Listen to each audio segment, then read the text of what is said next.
Bonjour mes amis, que le Saint-Esprit ouvre la compréhension de chacun pour que tous puissent comprendre sa parole, son message, ses pensées,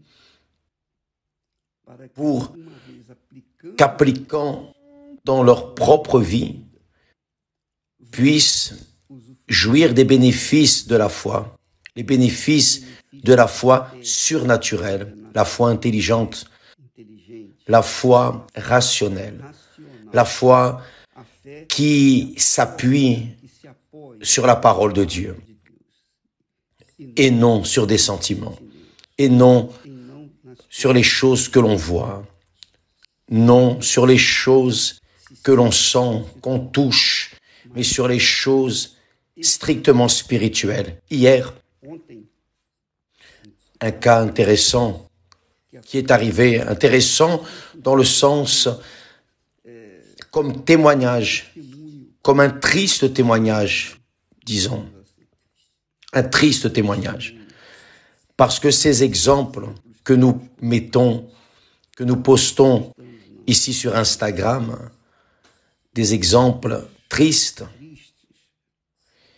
ils sont pour montrer aux personnes, pour faire attention. C'est ça.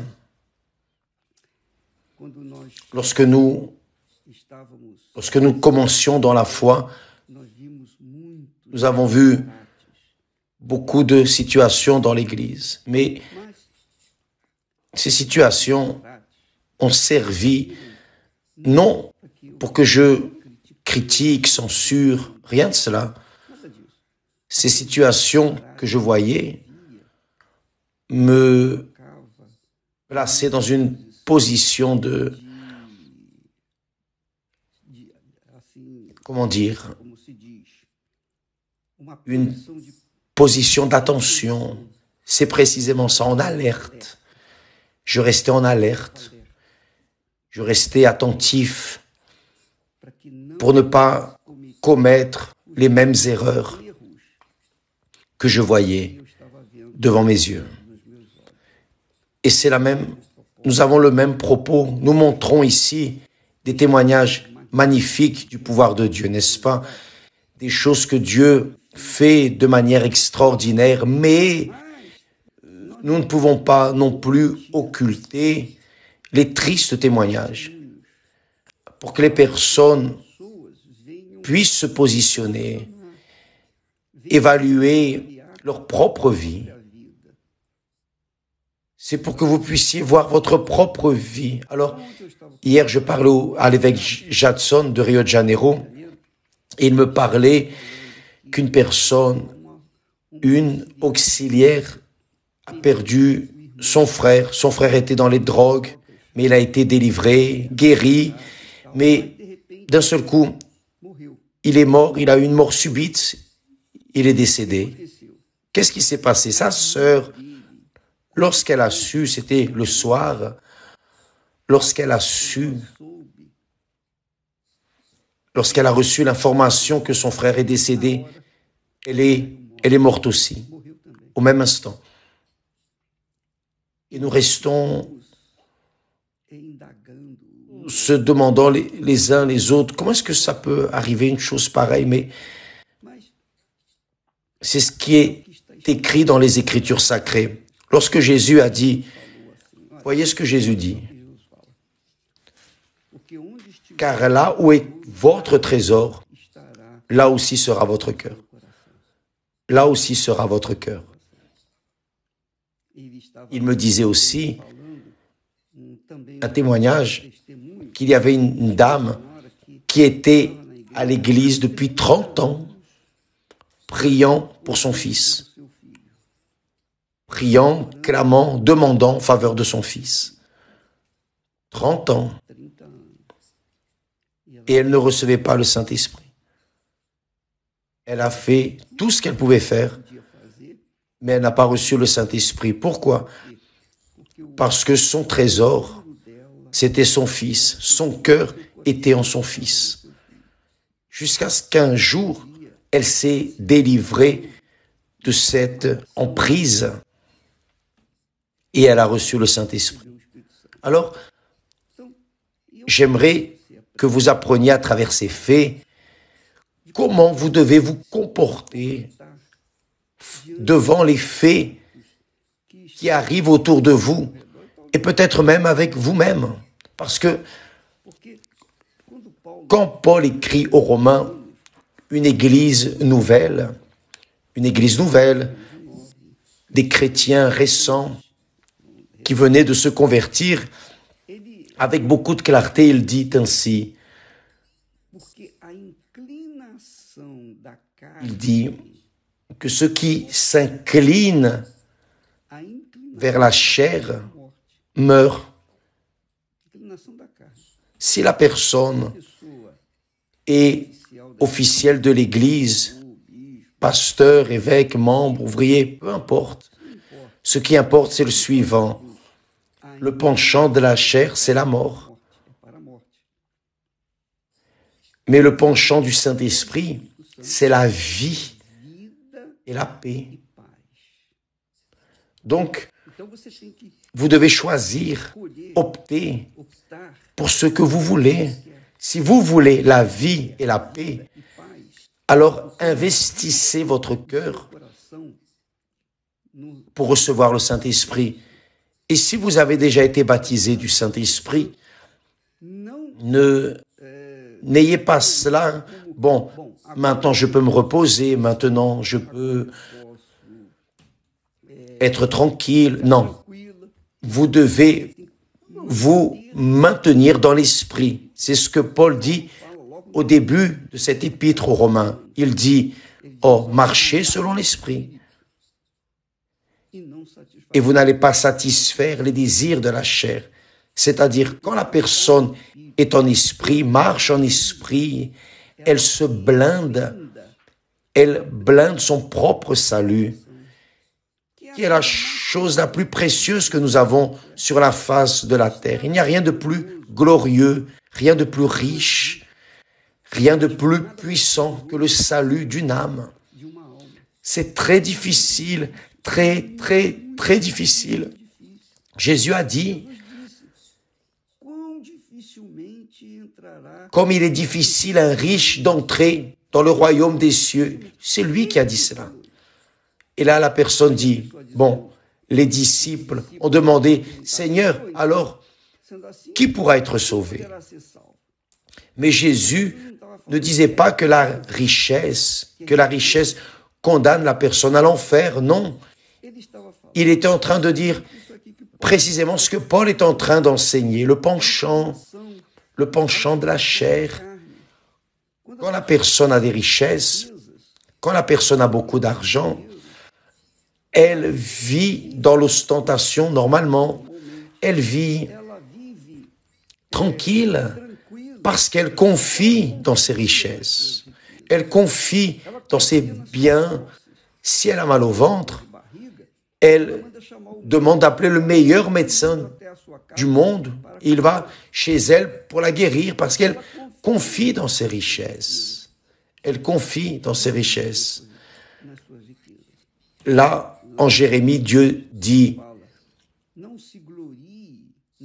que le sage ne se glorifie pas dans sa sagesse, ni le riche dans sa richesse. Et encore moins, le fort ne confie dans sa force, mais que celui qui se glorifie de cela, de me connaître. Donc, quand la personne reçoit le Saint-Esprit, elle a une pleine connaissance de Dieu. Elle a des expériences avec Dieu.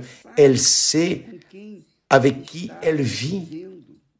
Donc, quand une personne est scellée du Saint-Esprit, elle doit se maintenir en esprit, marcher en esprit. Parce que si elle se dévie d'un côté ou de l'autre, si elle s'incline, si elle penche, ne serait-ce qu'un peu d'un côté ou de l'autre, alors là devant, elle va tomber totalement. Rappelez-vous, lorsque Dieu a dit à Josué, « Josué, lève-toi, prends possession de la terre promise, obéis, suis ce que Moïse t'a ordonné, ne te dévie ni à droite ni à gauche, ni à droite ni à gauche. » Donc, suis sur cette ligne droite, focalise tes pensées, ton esprit sur ce que j'ai dit, sur ce que j'ai enseigné, sur ce que j'ai donné à Moïse. Alors, comme le cas de cette jeune qui est décédée lorsqu'elle a appris la mort de son frère, c'est-à-dire elle est morte le même jour que lui. Pourquoi?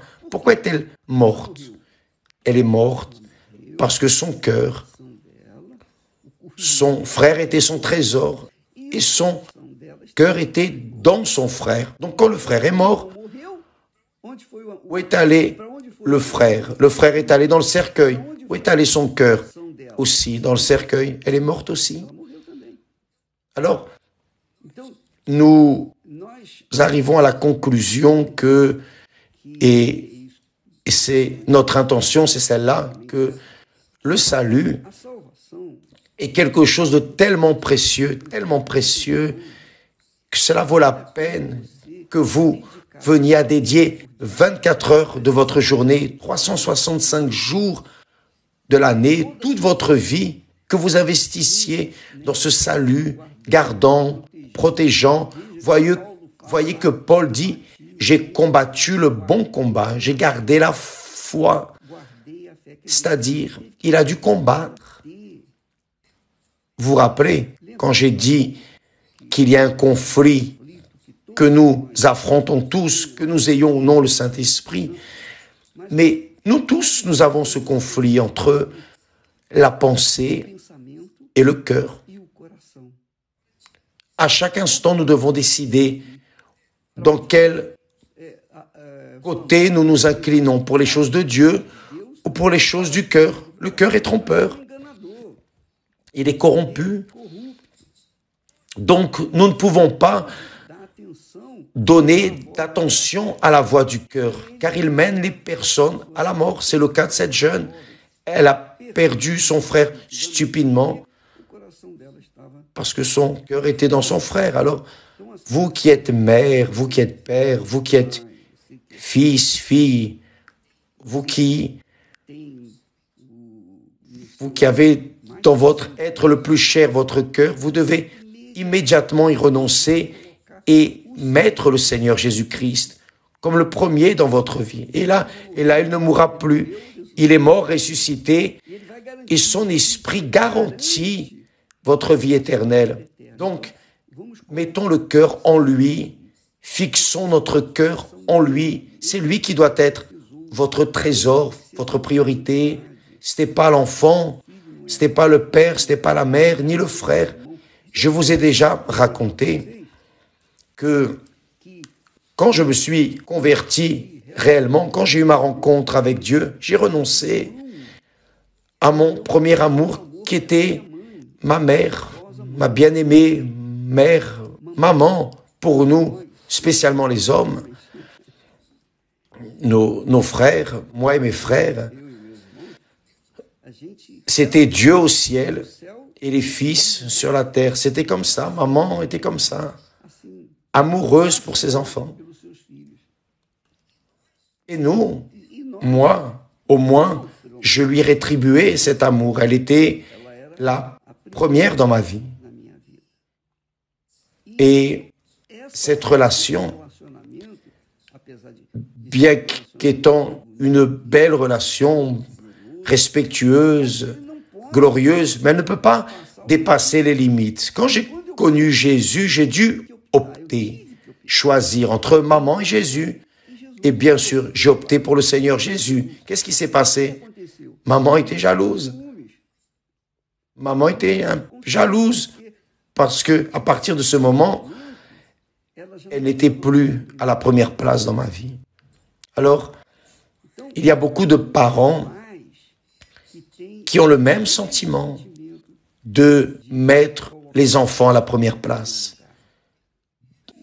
des enfants qui ont les mêmes sentiments de mettre les parents à la première place. J'ai des parents, des êtres chers, qui sont à l'église depuis de nombreuses années. Mais ils ne se sont pas convertis. Plusieurs, ils ne se sont pas convertis. Vous savez pourquoi? Vous savez pourquoi ils ne reçoivent pas le Saint-Esprit? Parce qu'ils ont la famille à la première place. Amoureux pour les enfants, amoureux pour les petits-enfants. Plus ils naissent, plus ils tombent amoureux. Même s'il sait, même s'il connaît la parole de Dieu, il aime davantage ses êtres chers, ses parents, que Dieu lui-même qui l'a sauvé. Jésus a donné sa vie pour moi. Comment puis-je aimer quelqu'un au-dessus de lui? Sauf si quelqu'un donne sa vie pour moi. Et même ainsi, ce serait utile parce que il devrait être parfait comme Jésus. Mais Jésus a donné sa vie pour moi. Et il est mon Seigneur, mon Sauveur. Il est le premier.